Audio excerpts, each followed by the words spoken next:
Demand కలిగిన పోస్టుగా TTD chairman పదవి అని మనం చెప్పుకోవచ్చు. ఎందుకంటే దీనికి బడా పారిశ్రామికవేత్తల నుంచి చోటా నాయకుల వరకు ఎంతో ప్రెజర్ అనేది రాష్ట్ర ప్రభుత్వం పైన ఉంటుంది. అత్యధికంగా దీనికి పారిశ్రామికవేత్తలు, రాజకీయ నాయకులు, ఇతర ప్రముఖులు దీనికోసం అధికంగా ప్రయత్నిస్తూ వస్తారు. ఎందుకంటే ప్రపంచంలోనే అత్యధిక పెద్ద ఆధ్యాత్మిక క్షేత్రం తిరుపతి. ఇక్కడ స్వామివారి దర్శనానికి వచ్చే భక్తుల సంఖ్యతో పాటుగా వారికి ఇచ్చే మర్యాద కూడా వేరుగా ఉంటుంది. ఎందుకంటే టీటీడీ అంటేనే అదొక ప్రత్యేక గుర్తింపుగా కూడా పారిశ్రామికవేత్తలు కావచ్చు, రాజకీయ నాయకులు కావచ్చు భావిస్తూ ఉంటారు. ఈ నేపథ్యంలోనే ఈ పదవికి ఎనలేని డిమాండ్ ఉందని కూడా మనం చెప్పుకోవచ్చు.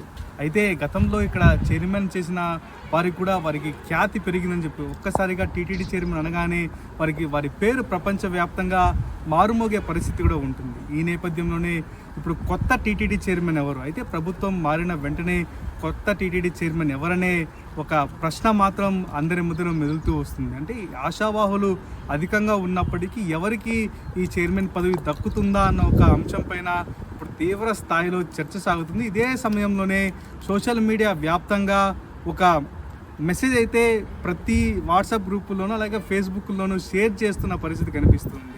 ఇది ముఖ్య కారణం జనసేన కార్యదర్శి కొనిదెల నాగబాబు. ఎందుకంటే ఆయన ఎంపీ సీట్ను టీడీపీ కోసం ఎంపీ సీట్ను తన త్యాగం చేశాడు. ఈ నేపథ్యంలోనే ఆయన్ని టీటీడీ చైర్మన్గా నియమించాలని కూడా జనసేనాని కోరినట్టు మనకి ప్రస్తుతం సోషల్ మీడియాలో జరుగుతున్న వాదన.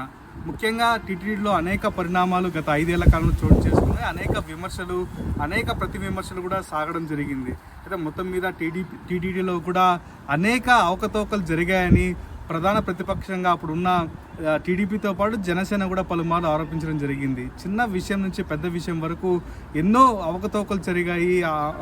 అమౌంట్ పరంగా, స్కీముల పరంగా, ఇతర అంశాల్లో అక్కడ చాలా మార్పులు చేయాల్సిన అవసరం ఉంది. శ్రీవన్ ట్రస్ట్ పైన కావచ్చు, ఇతర అంశాలపైన కావచ్చు, అనేక అంశాలపైన టీటీడీలో ఎన్నో అవకతవకలు జరిగాయని కూడా ప్రతిపక్షంలో ఉన్న అప్పటి టీడీపీ అలాగే జనసేన ఎక్కువ ఎగ్గుపెట్టి టీటీడీ పైన విమర్శలు చేసిన పరిస్థితి. ఈ నేపథ్యంలోనే టీటీడీలో ప్రక్షాళన కావాల్సిన ఆవశ్యకత ఎంతైనా ఉంది.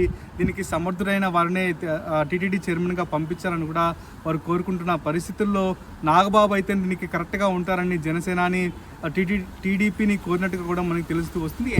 ఎన్డీఏ కూటమిలో భాగమైన జనసేన ఇప్పుడు టీటీడీ చైర్మన్ పదవి అంటే ఇది కీలకమైన పదవిగా మనం చెప్పుకోవాలి. కాబట్టి ఈ కీలకమైన పదవిని ఖచ్చితంగా జనసేన కార్యదర్శి నాగబాబుకి ఇవ్వాలని కూడా కోరేటట్టు కూడా మనకు తెలుస్తూ వస్తుంది. ముఖ్యంగా ఉద్యోగుల్లో కావచ్చు, ఇతర స్థానికులు కూడా అధికంగా ఇక్కడ నష్టపోయారు. వారికి కూడా ఏదో ఒకటి చేయాలి, వాళ్ళు ప్రక్షాళన చేసే దిశగా ఎలాంటి చర్యలు తీసుకోవాలి, దీనిపైన కూడా కూలంకుషంగా చర్చించే ప్రయత్నం అయితే చేయవచ్చు. అయితే మొత్తం మీద నాగబాబుని తెరపైకి తీసుకురావడం మాత్రం ఇప్పుడు తీవ్ర చర్చనీయాంశంగా మారింది. ఈయనే కాదు, వేమిరెడ్డి ప్రభాకర్ రెడ్డి కూడా రేసులో ఉన్నట్టు కూడా మనకు తెలుస్తూ వస్తుంది. ఇతర ఈస్ట్ గోదావరి, వెస్ట్ గోదావరిలో కూడా పలు కీలక నేతలు ఈ రేసులో ఉన్నట్టు కూడా మనకు తెలుస్తూ వస్తుంది. గతంలో టీటీడీ చైర్మన్ పదవిని ఆశించి వారు ఎవరైతే వెనుదిరిగారో వారికి వేరే పదవులు కట్టబెట్టారో వారు కూడా ఇప్పుడు ప్రజర్దిస్తున్న పరిస్థితి అయితే ప్రస్తుతం కనిపిస్తున్న పరిస్థితి. అయితే మొత్తం మీద నాగబాబుకి అధిక శాతం టీటీడీ బోర్డు చైర్మన్గా ఇచ్చే అవకాశాలు ఉన్నాయని కూడా చెప్తున్న పరిస్థితి అయితే మనకి కనిపిస్తూ వస్తుంది. అయితే ఏది ఏమైనప్పటికీ టీటీడీ చైర్మన్ అంటే ఒక కీలక పదవి. ఈ పదవిలో ఉన్న వారికి దేశవ్యాప్తంగా కూడా ఒక ప్రత్యేక స్థానం ఉంటుంది. అలాగే విదేశాల్లో కూడా ఒక ప్రత్యేక గుర్తింపు ఉంటుందని కూడా మనకి తెలుసుకోవచ్చు. అయితే మొత్తం మీద టీటీడీ చైర్మన్ ఎవరన్నది మాత్రం మరికొన్ని